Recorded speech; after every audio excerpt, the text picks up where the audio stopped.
A message from our sponsor, Infinity Satellite and Software Solutions, LLC. Barge tracking is becoming more and more important to companies, especially in low river stages and bad weather.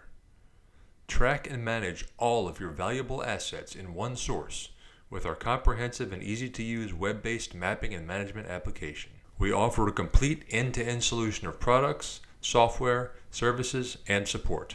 We offer solar GPS trackers that are intrinsically safe with Class 1, Div 1, and Zone 0 certifications. Our portfolio of GPS satellite products are designed to fit your every need. For vessels, we can automate their ICWW fuel waterways tax by state. The system automatically calculates the taxable river miles traveled, and with just a click of a button, a customer can run an accurate report and pay their taxes by state. Please check us out on LinkedIn, Facebook, or at our website, www.infinitysss.com. Again, you've seen how these shows begin, so there's a few talking points we just mentioned, but tell me, where were you born? Baton Rouge, Louisiana, at the old women's hospital. And what was life growing up? Was your dad already on the river?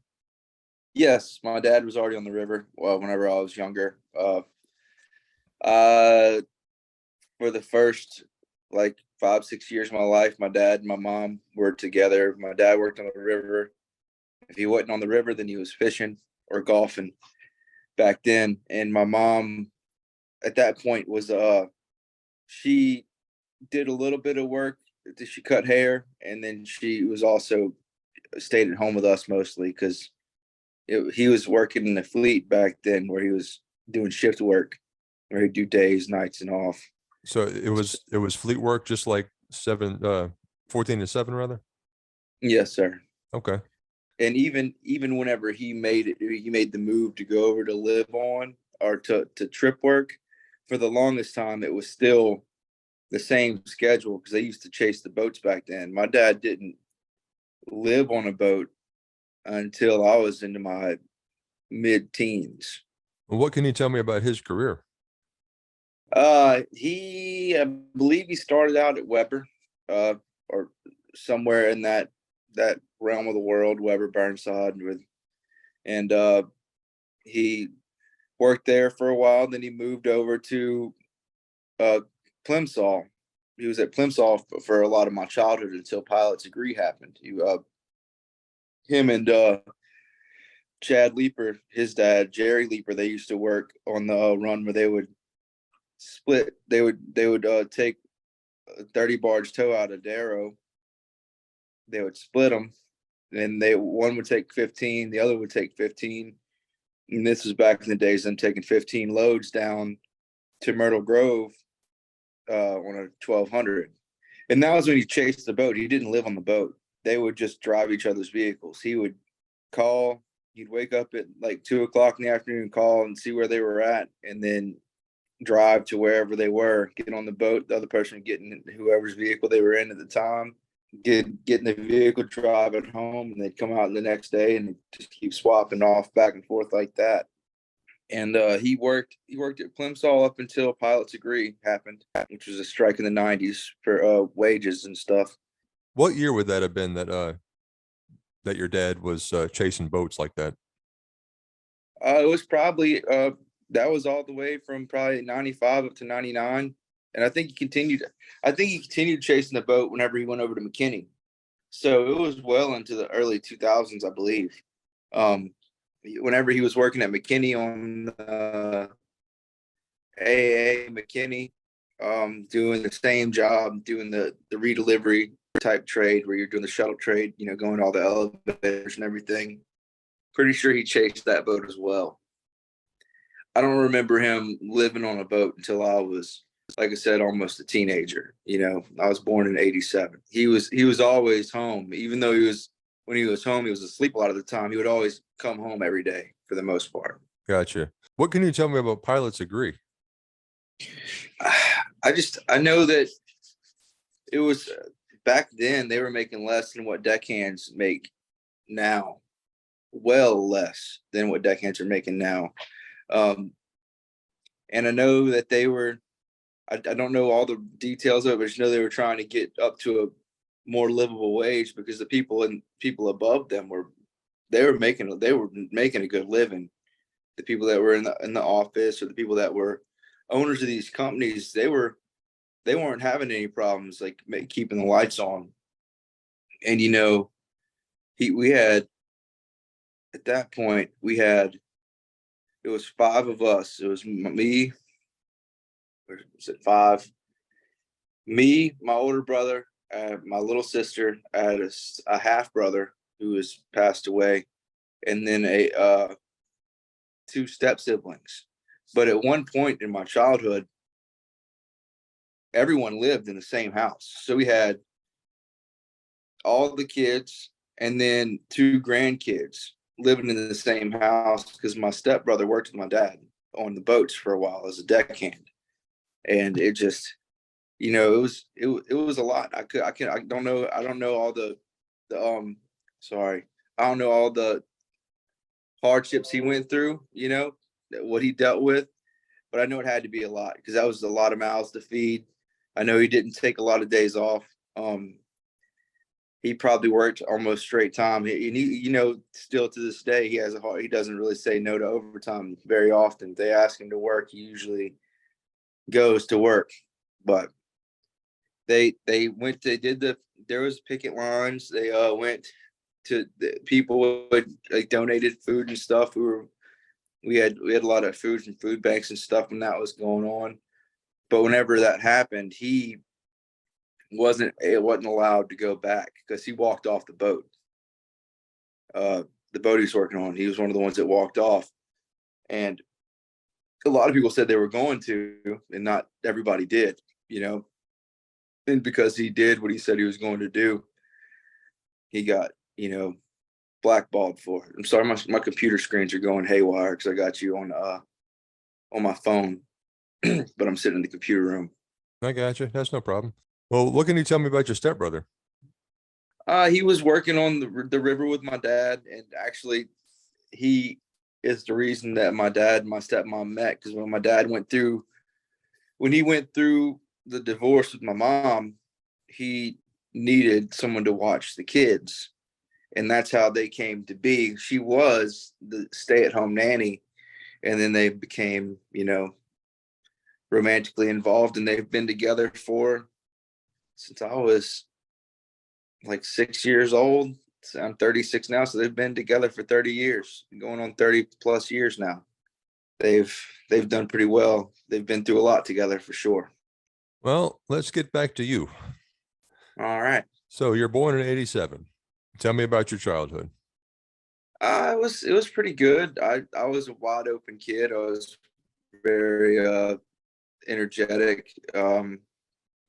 But also I loved music. I loved reading. I really liked school. I liked history and science were like my 2 favorite things, until I got to high school and I discovered that music was a thing in school. And then I pursued a lot of choir, and then using the music I learned from being in vocal singing and applying it to instruments, which was, I thought that I was going to go to school for performance music when I was younger. That's what I thought that was going to be my thing. And then I just realized that that's a dream. That's not really a lucrative way to make a living, as much as it is a good hobby.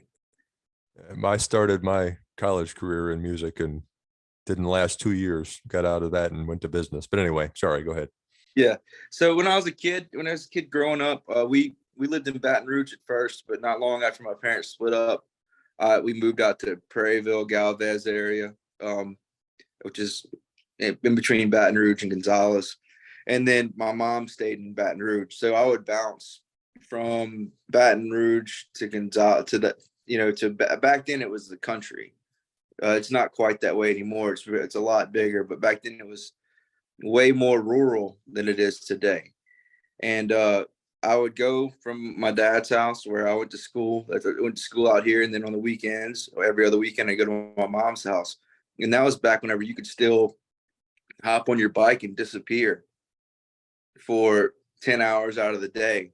As long as you were home and no one thought anything of it. Just be home when the street lights came on, be home for dinner. But even at my dad's house, once it was daylight, you went outside. You didn't come inside until it was time for dinner. During the day, you stayed outside. And it's crazy to me that kids don't understand what that is. You try to get my kids to do that nowadays, and it's hot. Like, well, what did y'all do when it was hot outside? Well, we drank out of the water hose. We stayed out there until we were allowed to come in. We weren't allowed to just stay inside the house all day, every day, playing video games. Yeah, we survived it. Oh, we did. It was great. I loved it. I skateboarded. I rode bikes. I got into trouble, but that was all part of growing up. I wasn't a perfect kid by any means, but it was a different time. It was a way less dangerous time than it is nowadays. And it was at the end of that era. It was starting to slip into what it is now, to where it was kind of questionable once I got to be in my teens of whether you could really just be out and about without supervision, because it was just getting more and more wild in Baton Rouge and the surrounding areas, especially after Katrina and then the influx of people from New Orleans came to Baton Rouge, and it just seemed like a lot of people stayed, and then it seems like crime rates have just skyrocketed since then, and it's been just going up and up and up. That's why it got to be more dangerous for me. It seemed like the violence picked up, and everything just went to a place for the worse from like the age of 16, 17 on. Like, I would never imagine letting my kids just go hang out in Baton Rouge or ride their bikes. Because I used to ride my bikes to downtown Baton Rouge from Terra. I don't know if you're familiar with Baton Rouge at all, but from where the town center is on Jefferson and Jefferson Highway and by Old Hammond, that's kind of close where my mom lived. We used to ride our bikes from there all the way down to the River Center, downtown Baton Rouge, and go ride bikes and skateboard down there during the day, and then ride our bikes home before it got dark. That's a serious ride too. Yeah, it was quite long.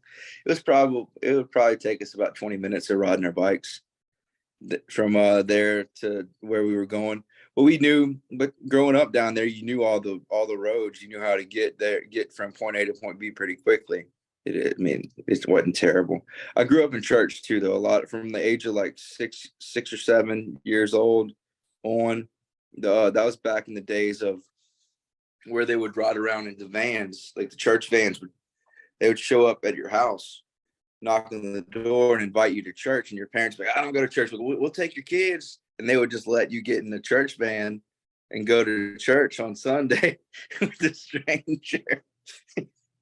that won't work anymore either. But yeah, that was my introduction to church. Was people would come up, we'll take your kids to church. Y'all don't have to come if you don't want. And they would want you to come, but they would pick us up in the morning on Sundays, and we'd be gone until like 2:00 in the afternoon. I got ran over by the church van one time. What denomination was this? It was Calvary Heights Baptist Church. It was a Baptist church. Yeah. And they would go around knocking on doors, and they would invite you. And then when we moved out to Prairieville or out to Galvez, same thing happened. A Baptist church out here called Broussard Grove came and knocked at the door, and it was our neighbors across the street. They came over, they invited us, and we went. My dad started going then, though, but before, my dad didn't go to church at all. I think he was raised in church as a kid, but he just didn't go. Are you a church goer Not today? like I should. Not like I should go. I've been telling myself that I'm going to get back to going like I used to, but everything's always so busy, and I haven't forced myself to make the time. I feel like I should go to church because I did my whole life. And I feel like my son should be raised in it some, but I also don't believe in forcing your thoughts, especially when they're young, down their throats. Well, political or religious, what originally brought you to music? My mom loved music. She would always be playing like Jimi Hendrix and Metallica and all these different really awesome bands, like growing up, like The Doors, Pink Floyd, Led Zeppelin. Like this is the stuff that I would listen to when I was with her, and I just loved it. And what was funny to me was I always thought when I was younger that I was drawn to the guitar because that's what I thought I wanted to play.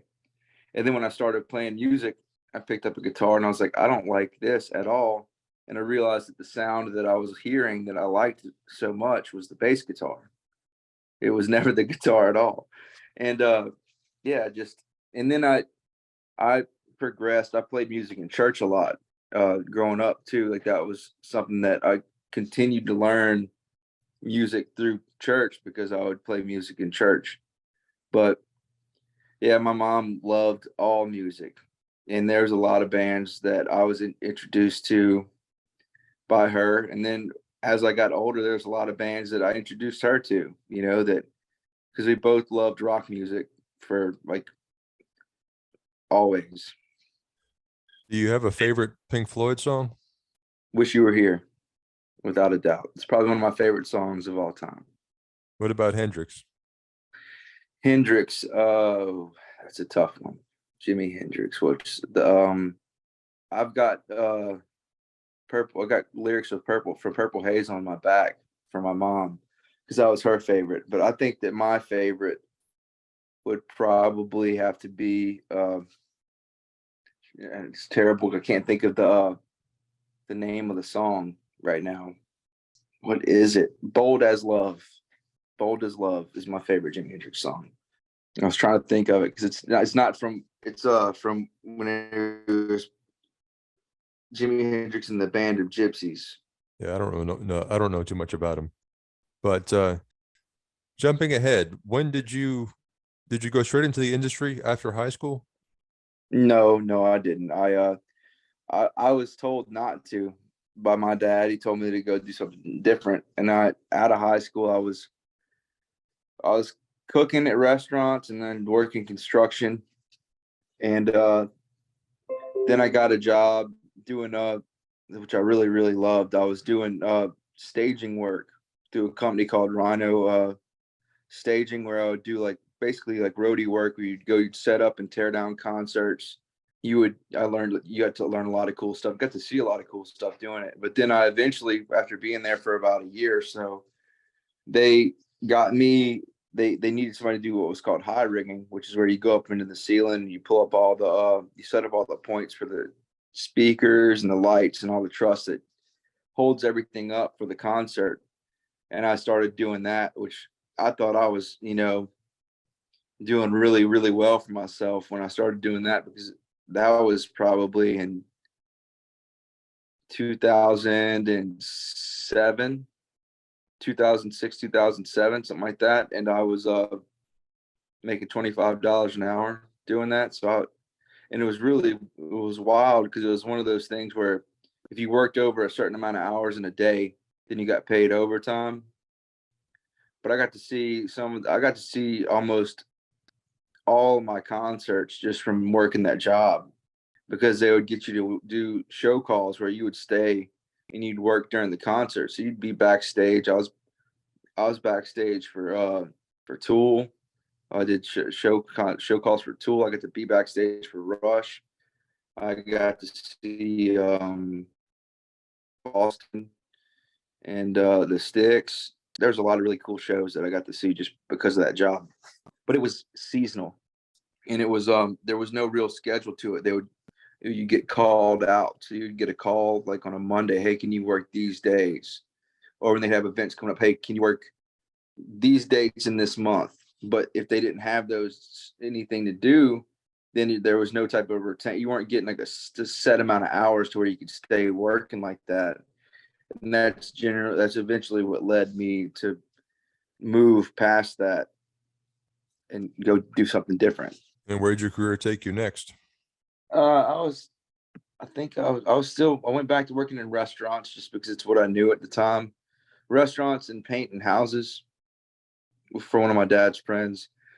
And then my friend's little brother had joined the army and he was on that train of trying to recruit people, because at the time they were doing, if you got somebody to sign, to go and sign on or sign enlist or whatever, they were doing something called GRAP, where they would pay you $2,000. You would get a bonus for getting someone to sign up in the military. And he was trying to get as much money as he could. And he was sitting there talking it up, and he made it sound good to me. And I went and talked to him, and I enlisted in 2008. Yeah, I left in 2009. But you did end up in the National Guard, correct? That is where I ended up. I did a few years active, and then I did a couple of deployments, and then I did a bunch of training deployments afterwards.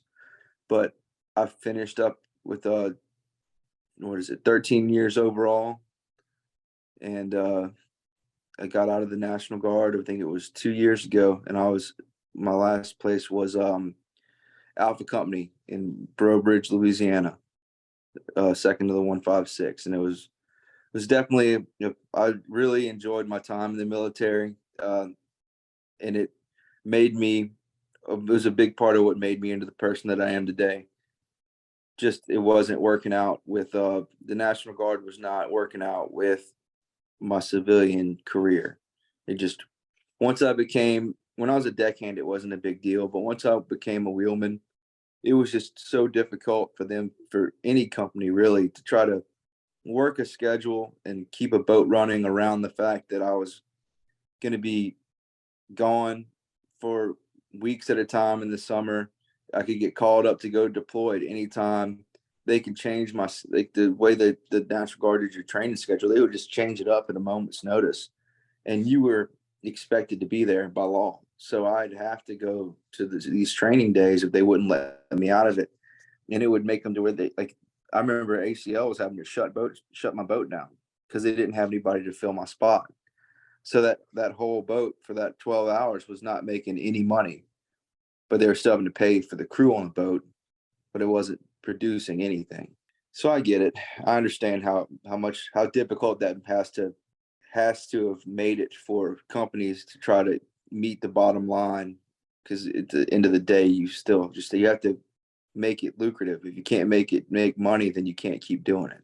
So at what point in the reserves did you go into the maritime industry? Oh, I came back from one of from Iraq in 2000 and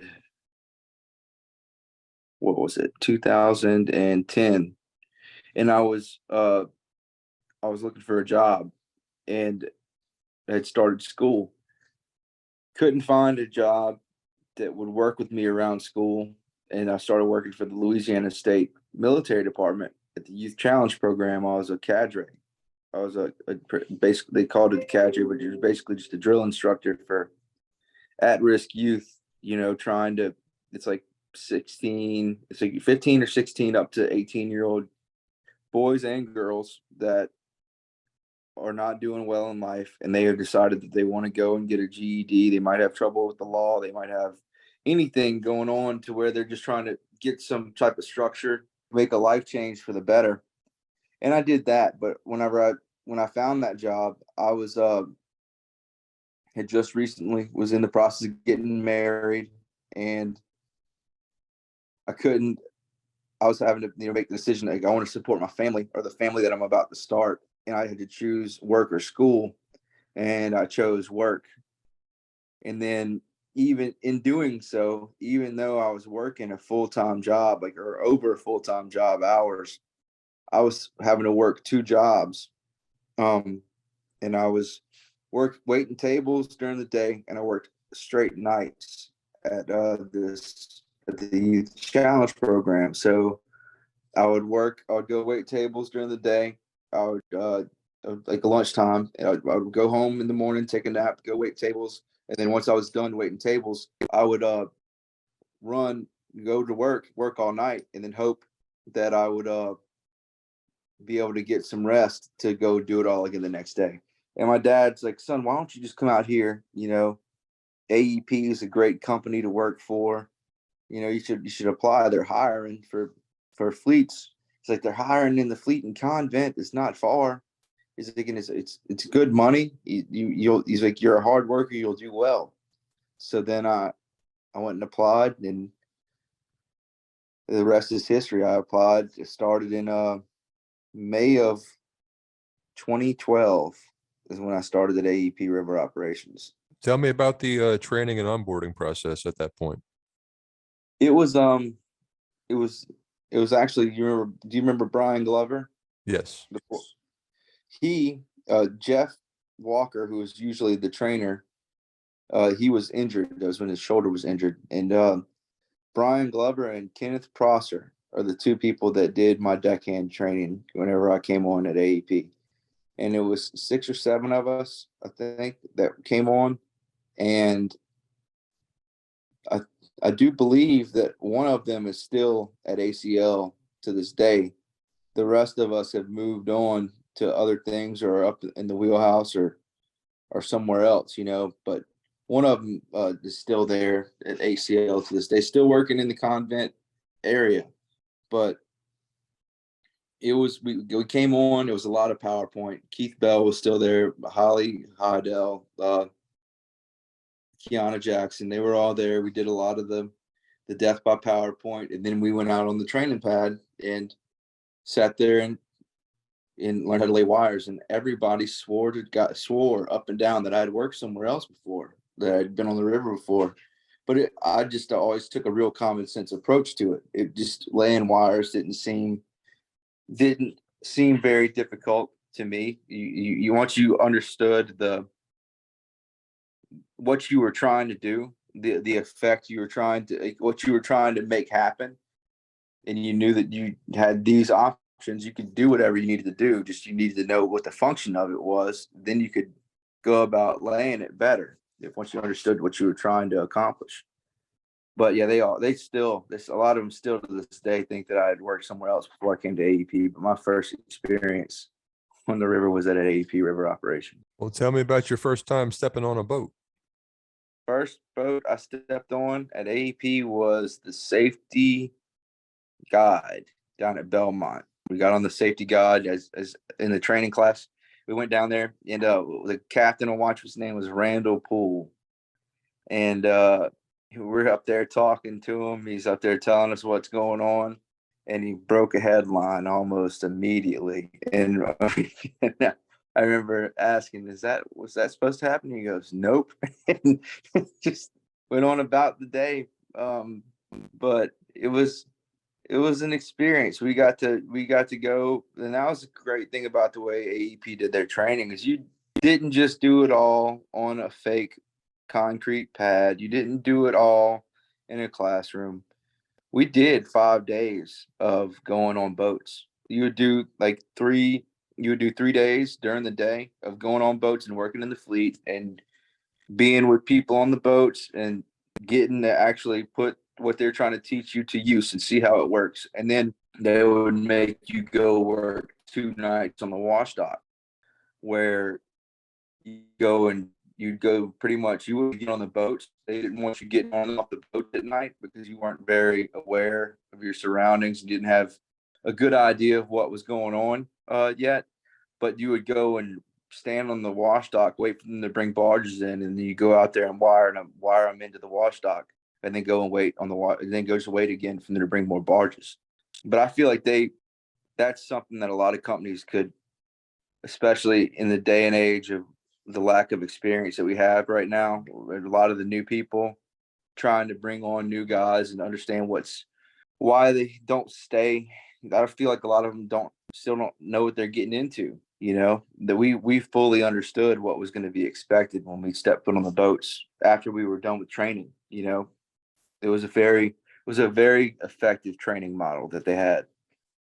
And everybody was, and as you know too, at AEP, everybody was so willing to train. Everybody wanted to make everyone else better. There wasn't a lot of backbiting or anybody trying to hold somebody back. It was just everybody was trying to lift each other up, and that was a real pleasure. that made it such a pleasurable place to work. Tell me about your journey from deck to wheelhouse and how many companies you worked for and maybe jumped around.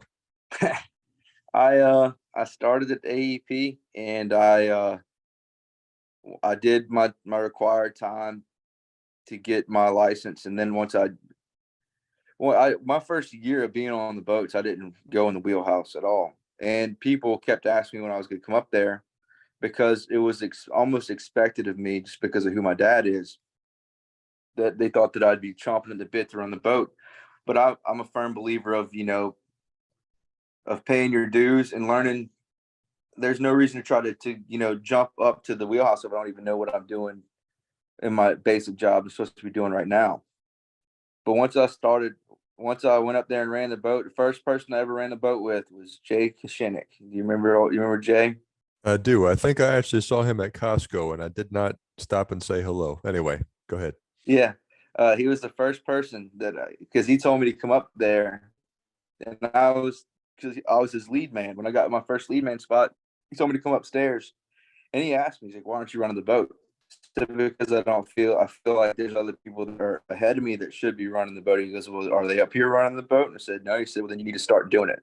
And I came up there and I ran the boat from that point on, every day. I would run up and down the stairs. When I got on the boat, I wouldn't let it hinder my ability to do my normal job, but I would run out there, cut the barge loose, run back, move the barge, get to or when I got to that point. At first, Jay makes you just learn how to run the boat light boat. So I would light everywhere we went light boat, I would run the boat light boat. If we weren't doing anything, if we had a slow day, I would be running the boat around in the fleet, getting light boat handling skills down.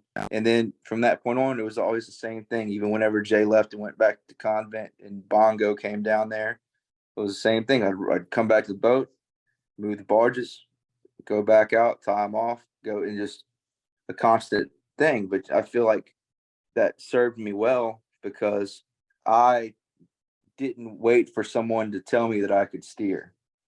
If someone was willing to train me or give me the opportunity to continue to get better at my job or to learn more, then I was going to take that opportunity. And I remember they wouldn't pay you to steer on your time off, but they would let you come steer if you were willing to do it for free. And I think that that year that I got my apprentice license, I think I worked about 340 days of that year, because I was working at least 3 or 4 days of every time off, coming in to steer for free if they would let me. So I did the best I could. So I did all that. I got all my licenses, everything signed off, got all that done through AEP. We went through the steersman elections, everything. I was supposed to become a steersman at AEP, and then we got sold. I stood my first watch as a trip pilot at Cooper Consolidated. One of my really good friends, I grew up with, his mom is one of their dispatchers, and she called me. She needed somebody. I had a master's license, and she said, "Are you ready?" I said, "Yes, ma'am." And I went to work for them, and I still do trip work for them to this day, because they gave me my shot. That's who my first time running a boat on my own was through them. And they've always been good to me. They just never had a full-time position whenever I was in the market of looking for one. So Before we get too far past that, tell me about working for Bongo. I know you said Jay was a pretty good influence. have you heard about working for Bongo before? Is that why we're getting into that? Bongo trained me and taught me a lot of what I know today. In working for him, a lot of the time wasn't bad, but then there'd be times where we would butt heads, and it was hard not to quit. But I can never take away from the fact that he taught me so much of what I know today. He is the reason that he's a big part of the reason that I am where I am. He signed off on like 80% of my tow arm. and we had our moments, but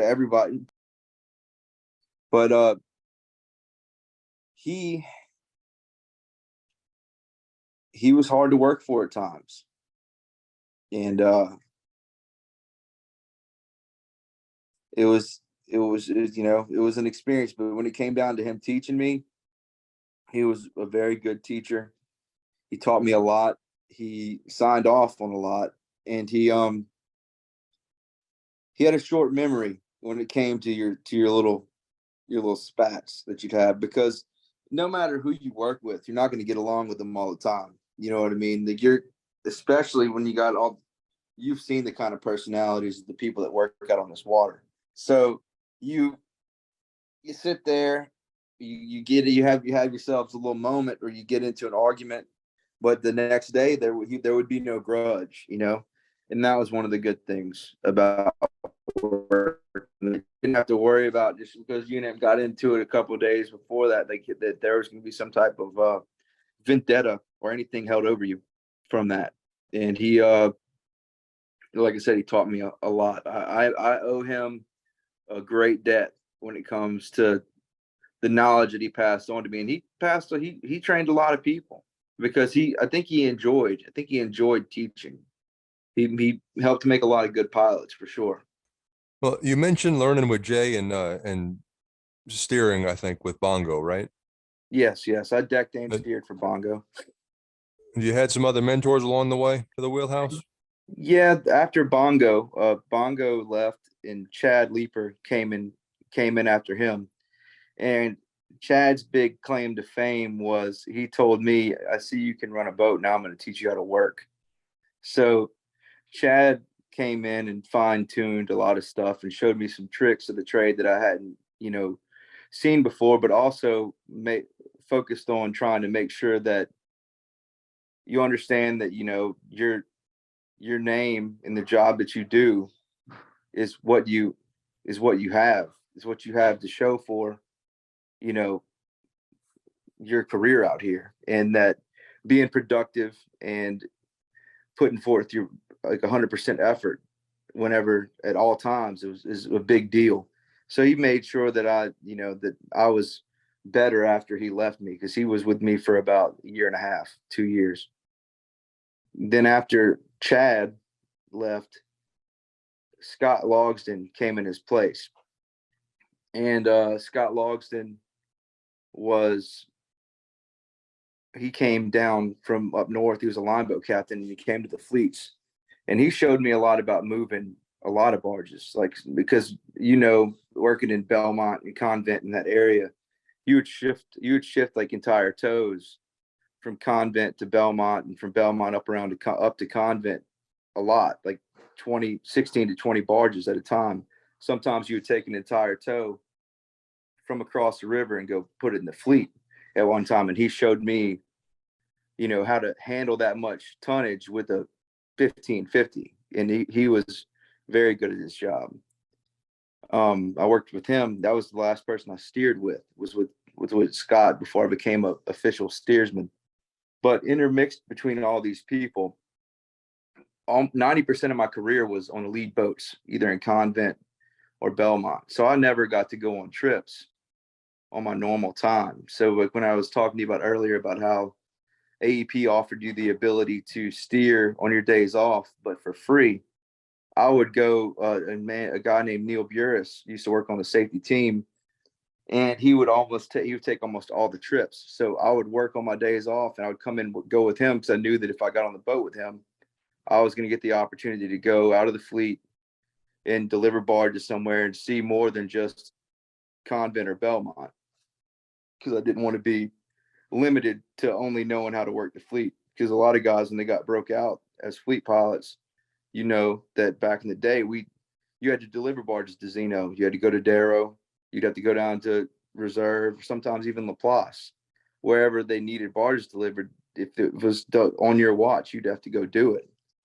And if you had never done it before, it was pretty intimidating. If all you'd ever seen was between College Point and Ocala, or between College Point and Brilliant Point, you've never seen anything other than that, then it gets a little bit precarious, But I had the opportunity to learn from all those guys, and they all they all took pride in passing on their craft. Me and Chad are still very close to this day. Me and Neil are still close to this day.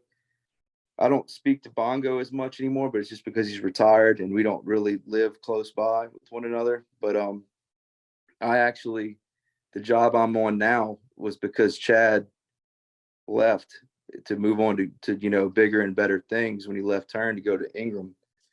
And I went on his old boat, and which was kind of cool for me because he was a big part of who trained me coming up. I'm still trying to line him up for the show. He'll eventually come on over here, man, especially if his name keeps popping up on here. People are going to be curious about who Chad Leeper is. And so he's going to have to come and let everybody know. And your next stop was at Cooper? Oh, no. Cooper was just, I've only ever tripped with them. I was still working. Whenever I was tripping as a captain for Cooper, I was still decking for AEP. I would just do it on my days off. So I would deck in my normal hitch of work in ACL, but I'd work my normal hitch of work as a deckhand or a mate or whatever you want to call it.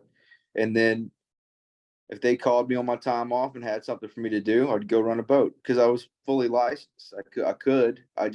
They didn't have anything. No one had anything for me full time. And whenever the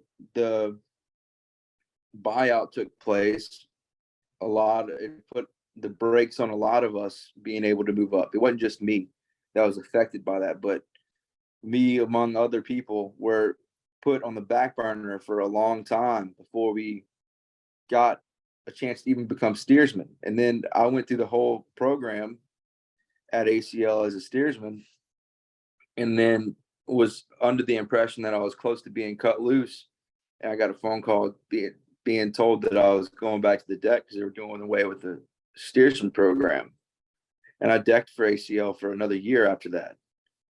And then they eventually cut me loose on the safety priority, working at Belmont, and then they transferred me up to Convent not long after that. But yeah, Cooper was always in a trip pilot role. I've never been a full-time employee or worked an actual schedule for them. It was always just if they needed someone to fill in or somebody got sick or they had something that was going on and they needed some help, I would go help them out. And was Convent your last stop with ACBL? Convent was my last stop with ACBL. I think that we separated in December of 2018. Where'd you end up from there? I worked a month and a half straight at for Bill Straight at Western Rivers. That's who my little brother was working for at the time, or that's who he had worked for. He had passed away not long before that, but that was who he had worked for, and he needed somebody to fill in on a boat called the Miss Courtney at Zeno. And I worked that entire time that he needed the spot filled in because I didn't know, when I was going to be able to get a full-time job.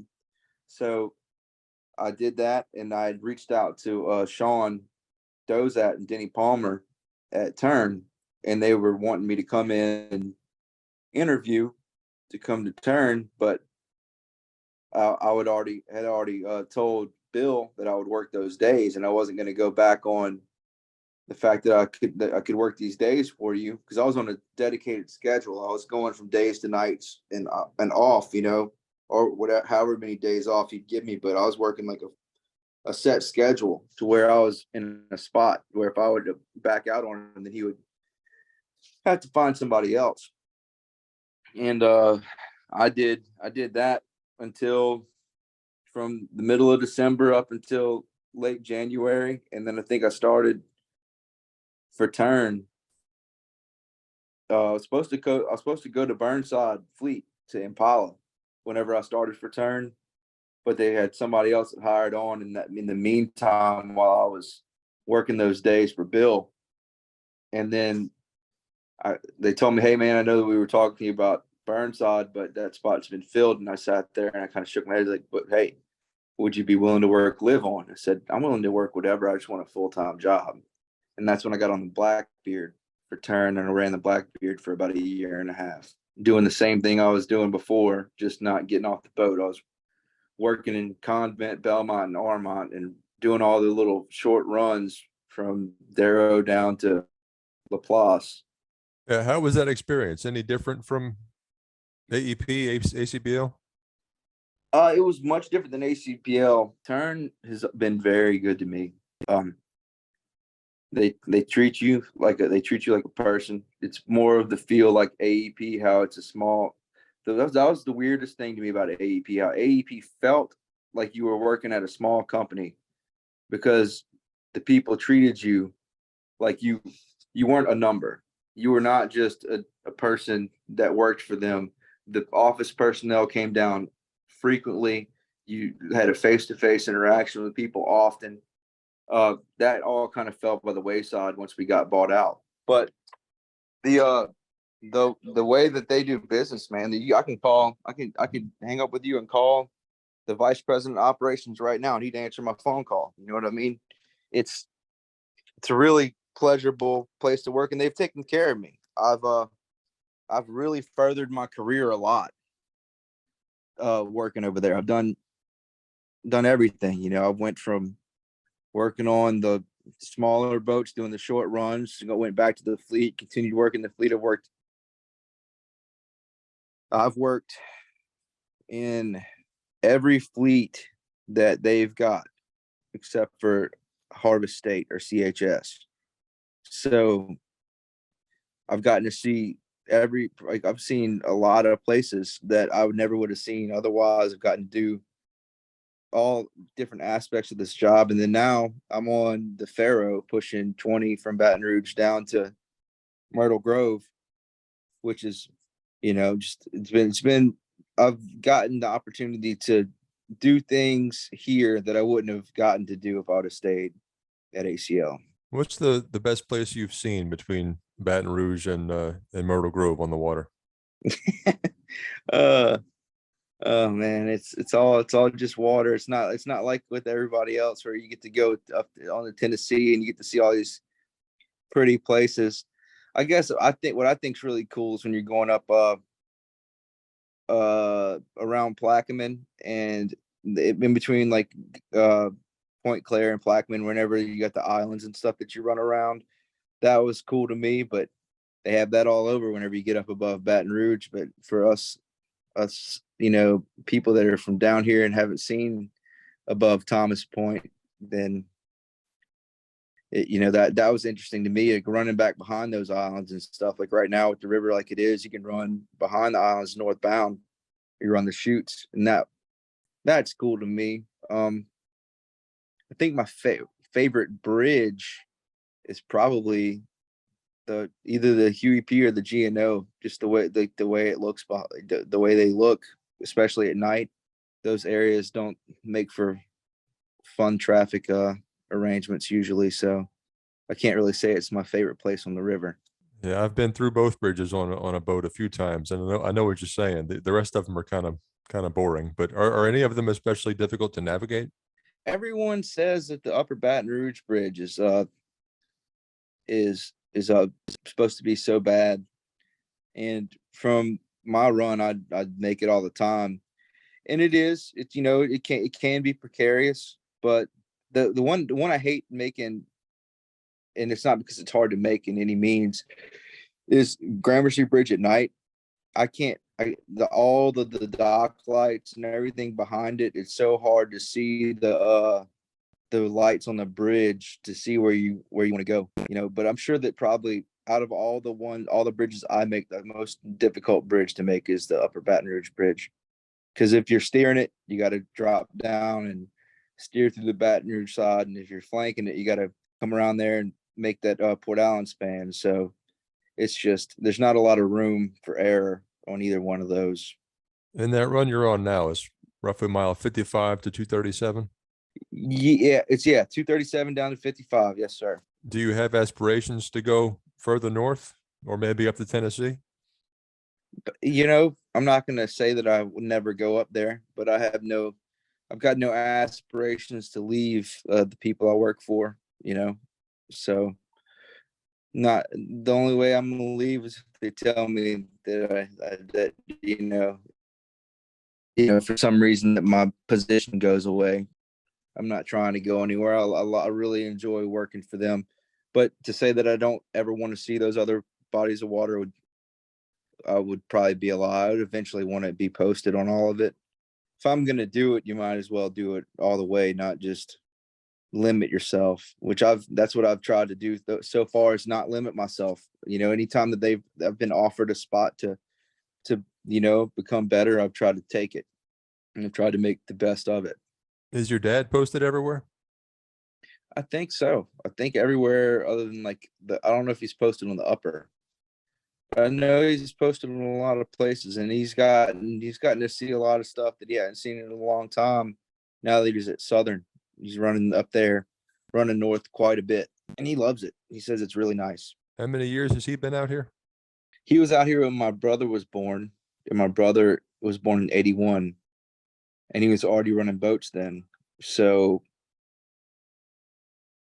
I'd say over 45 years, probably close to 50 years now. Well, I hope we can line him up on the show here. I'll try to bend his arm for you, man. I'll try to get him to come over here. I'm sure it won't be too hard. The thing is for him is if you want him to be able to actually talk to you like this, you're gonna have to get him when he's at work, probably.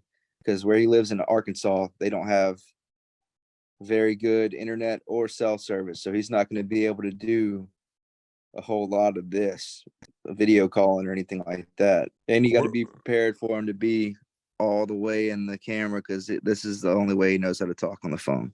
I just lost my question. Oh, where does he run when he's working?